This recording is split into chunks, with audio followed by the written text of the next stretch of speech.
India versus England का 5वां T20 खत्म हो चुका है और इंडिया ने बिल्कुल वन साइडेड ये मैच जीत लिया। और अब इसमें मैं क्या बात करूं, मुझे पिछले मैच में तो ऐसे लगा कि ऐसे क्या लगा मुझे, अगर आप जनरली ये गोरी टीमों को देखो ना, ये मतलब इतने, मतलब मैं कहूंगा कि प्रोफेशनलिज्म में घुसे होती है कि मतलब इनको पता है ना, अगर हमने सिर्फ प्रिपेयर करना है, जीतना मकसद नहीं है, तो वो उसी को लेके चल रहे होते हैं। लेकिन आई थिंक पिछले 2-3 दिनों में ऐसी कुछ बातें हुई भी कि जिससे लगा कि यार ये मतलब जीतना तो जाहिर बात है चाहते हैं, लेकिन आई थिंक कुछ चीजें ऐसी हुई जिसकी वजह से इंडिया ये बिल्कुल वन साइडेड मैच जीत गया था। और मुझे ना ये इंग्लैंड की जो ये टीम है ना, स्पेशली T20 की, मुझे ये लगता भी है, अब टेस्ट में भी ये चीज नजर आनी शुरू हो गई है कि यार बस ना ये बेसबॉल जो चक्कर है ना यार, ये हर जगह पे मोस्टली जगहों पे काम नहीं आ रहा। आई थिंक थोड़ा सा ना आपको सेंसिबल भी होना पड़ता है। सो बिल्कुल ही आई थिंक मुझे तो इनमें से ज्यादातर प्लेयर्स ऐसे हैं कि जिनको मैंने पाकिस्तान के खिलाफ जब सीरीज हुई थी, मैंने पहली दफा देखा था इनको, और वो ये ऐसे लग ही नहीं रहा कि यार ये मतलब हर प्लेयर का ऐसे लगता है कि या तो मारेगा या तो चला जाएगा, या तो मारेगा या तो चला जाएगा। वो कोई ऐसी वो स्टेबिलिटी नजर आ ही नहीं रही कि मतलब ये कोई लेके मैच को चलेगा पूरा, कोई ऐसा चक्कर नहीं है। यार आज इंग्लैंड ने टॉस जीता था और फील्डिंग का फैसला किया।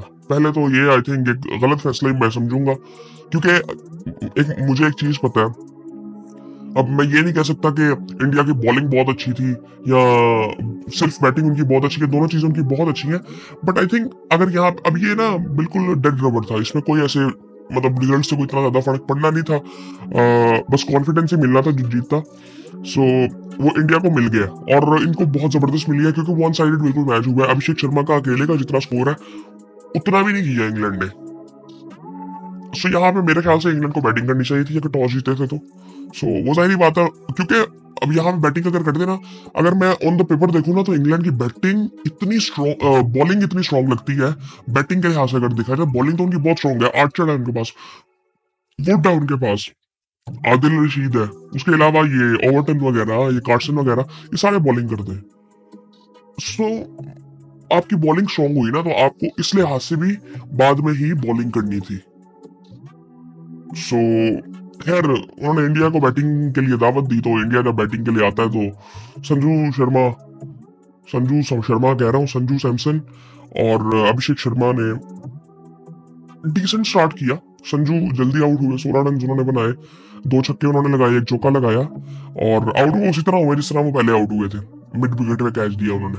उसके बाद फिर अभिषेक शर्मा और तिलक वर्मा की थोड़ी सी पार्टनरशिप लगती है। तिलक वर्मा भी 24 रन बनाते हैं, बट अभिषेक शर्मा मारते रहते हैं। उन्होंने सबको मारा है, आर्चर था, वुड था, सबको मार पड़ी है।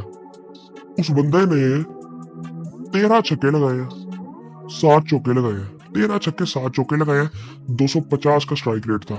37 बॉलों में उसने 100 कर लिया था, 135 टोटल उसने किया 54 बॉलों पे, और हाईएस्ट स्कोर भी आई थिंक उसने इंडिया की तरफ से T20 में कर दी है। मे बी अब पता नहीं है मुझे, ये सेंचुरी सबसे तेज इसने की है कि किसी और ने की है। मे बी रोहित शर्मा की ना हो। 50 किया था सबसे तेज युवराज सिंह ने, और इसका आई थिंक 100 सबसे तेज ही था मेरे ख्याल से। 37 बॉलों में इसने 100 किया था। 37 पे एक टाइम पे शाहिद अफरीदी का भी 100 था, और वो 90s में था। वो उस वक्त इस टाइम क्रिकेट खेल रहा था, और आज हम कहाँ पे खड़े हैं हमें पता ही नहीं है।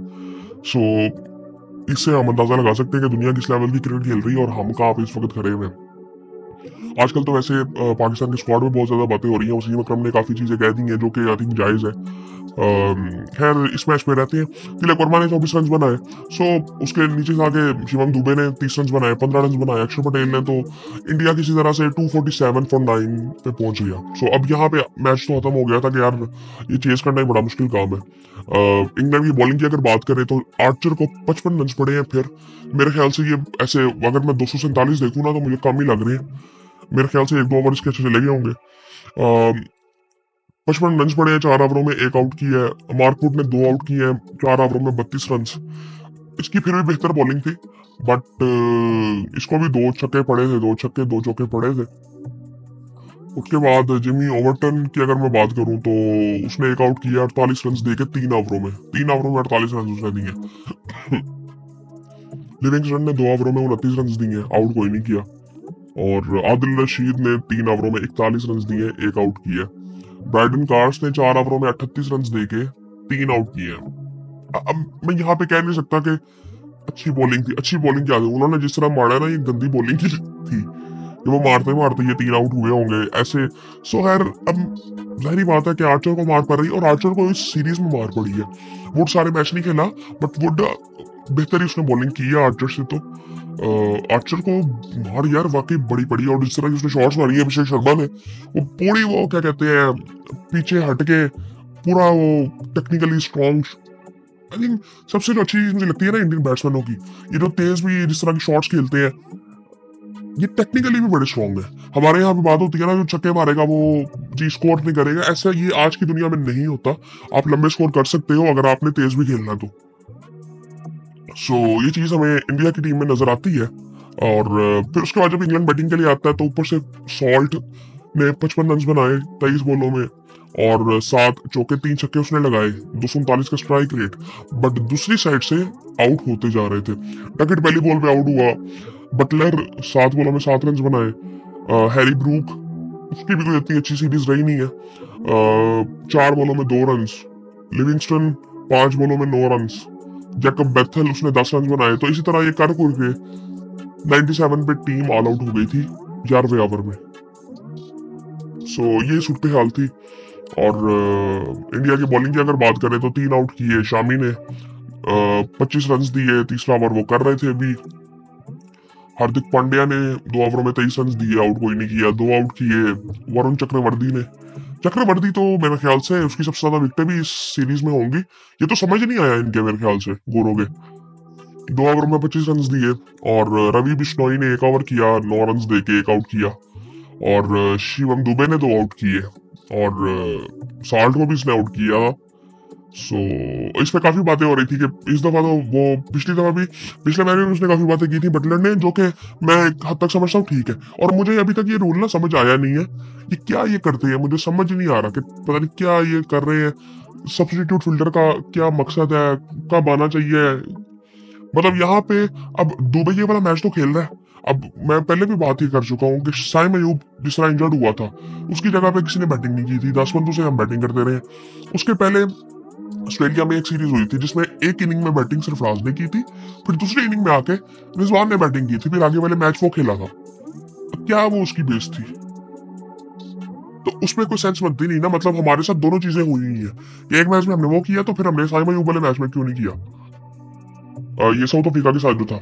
फिर यहाँ पे अब ये हो रहा है, बट यहाँ पे क्रिटिसाइज भी उनपे किया जा रहा है। तो ये क्या असल में रूल डिफाइन करने चाहिए, बिल्कुल क्लियर होने चाहिए क्या रूल है और कब ये अप्लाई होगा। सो आई थिंक ये सारी चीजें हैं। अभिषेक शर्मा ने भी 2 आउट किए। आई थिंक ये इस वक्त तो जो उसका दिन था आज बहुत जबरदस्त दिन था। 1 ओवर में 2 आउट किए, 3 रन देके। So man of the match भी यही हुआ होगा। सो ये सूरत हाल थी। और इसके अलावा पाकिस्तान में काफी बातें हो रही थी, और पाकिस्तान के स्क्वाड पे जो होती रहेंगी। मुझे लगता है कि शायद अगर ये होना हुआ ना, ये जो सीरीज के बाद शायद हमारा फिर स्क्वाड भी चेंज हो जाएगी। ये बहुत ज्यादा होता है हमारे यहाँ पे। सो बाकी यार बातें तो ठीक हो रही हैं, कोई ऐसी बात नहीं है, बातें बिल्कुल ठीक हो रही हैं। और क्योंकि ये राना साहब कहाँ से आए हैं, फाहिम अशरफ साहब, और ये हुजल शाह किस परफॉर्मेंस पे है, बीपीएल के परफॉर्मेंस पे। सो आई थिंक ये समझ से मेरी बाहर है। जो आपने इरफान नियाजी को इतने साल आप लेके चले हो, आप तो पिछली 2 सीरीज जीत के आ रहे हो वनडे की, तो वो कॉन्फिडेंस कहाँ जाएगा। ऊपर से आमिर जमाल साहब ने एक पता नहीं मेरे ख्याल से सोशल मीडिया पे उन्होंने कोई स्टोरी लगाई थी इंस्टाग्राम पे, पता नहीं क्या अजीब सी बातें, कहाँ से इनकी सोच ही आ गई है। एक तो इस तरह की हरकतें प्लेयर्स को भी नहीं करनी चाहिए, और ये भी वैसे सिलेक्शन में भी काफी मसले मसाइल है।